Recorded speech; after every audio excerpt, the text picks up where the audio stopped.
main character, he finally arrives to the Department of Exorcism, and the building's dissolute and empty. He sooner or later does meet his future comrades, who are a wolfman, a Persian prince, and a scholar. Now, they were wary of the carp spirit at first, but sooner or later is like, you're our buddy, you're our comrade. They find out that they were all sent the same letter at the same time, which makes them wary because they don't know who sent it, and why did it arrive all at the same time, and how did they all arrive at the same time? They have many questions that aren't very answered, and we don't get an answer for a while. They have this suspicion that the dead founder was the person who sent them the letters, but he's been dead for years. How did he able to send them the letters? The male lead and his cousin arrives while the 5 idiots are just fooling around and not doing anything to try to fix the building, and they're utterly shocked, especially the cousin when he sees the carp spirit. He apologizes to the male lead for never believing the male lead, and the male lead is pissed when he sees the main character. Because again, the main character is the reason why his reputation is ruined and destroyed. So he jumps the main character, and the 3 have to get in between the main character and the male lead to protect the main character from the male lead. The main character does explain the relationship he has with the male lead, and they're like, it's a humongous misunderstanding that you guys sooner or later can fix. This is when they also find out that the male lead is their boss. Full-on boss. But he's not the one who sent them the letter like they were hoping he would be.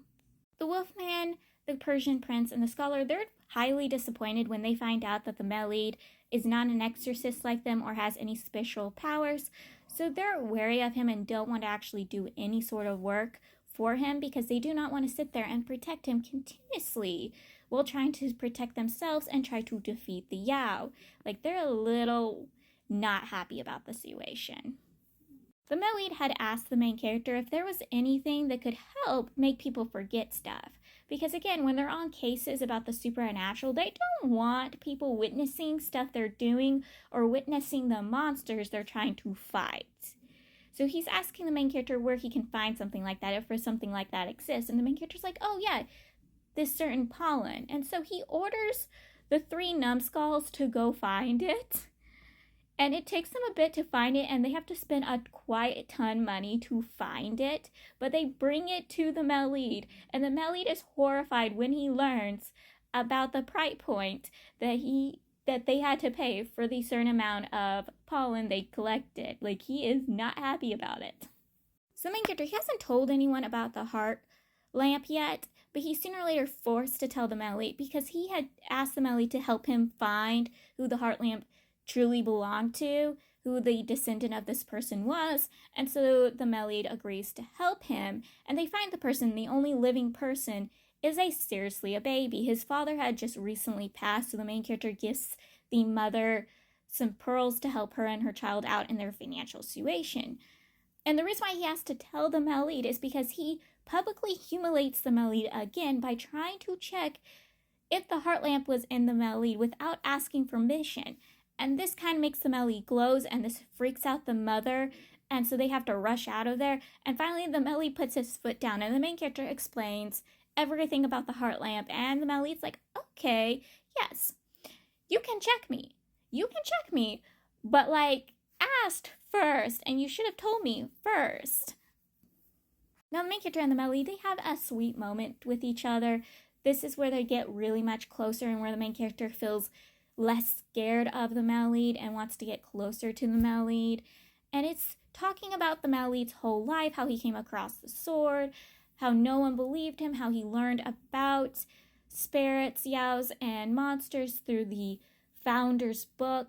Like, he wanted this. This is his deepest wish, is to become someone who is spiritually powerful, who fights against yaos. The main character feels awful for him because unless you're born with spiritual powers, you don't actually come just across of it. And he wants the male lead to feel better because honestly, the male lead is a great person. He's a kind person that's just lived a life of misfortune. He's just as unlucky as the main character from Heaven's Official Blessing. Like, they both have the same level of bad luck. Their little mission is to find a cat. Their first one is to find a cat. I am not kidding, because again, no one outside of them believes these things are real. So they go searching for the cat. The main character and male lead are working together, and they find the cat, and the cat rushes into a brothel. And so they rush into the brothel and find the cat under a bed.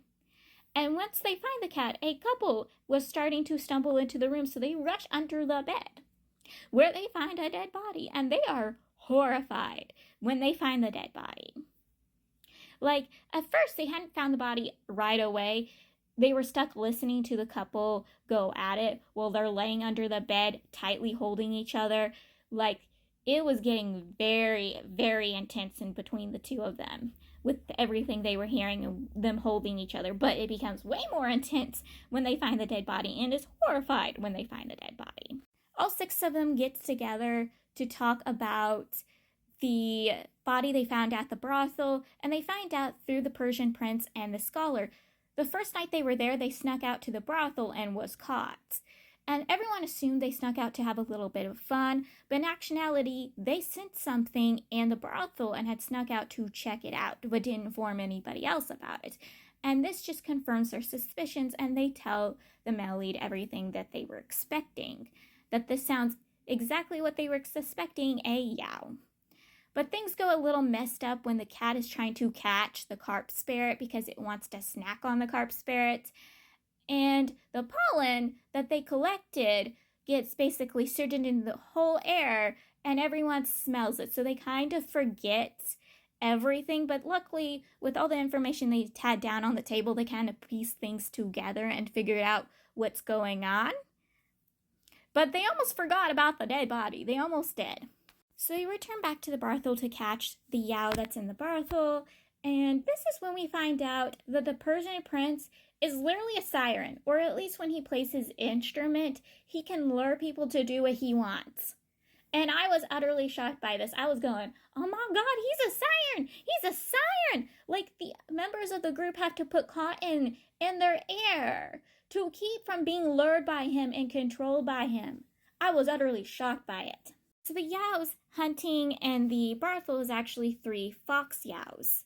And they're fighting against them, and each fox spirit has been hit with the main character's little knife, their magical knife, so they can know where those fox spirits are so they can take them down.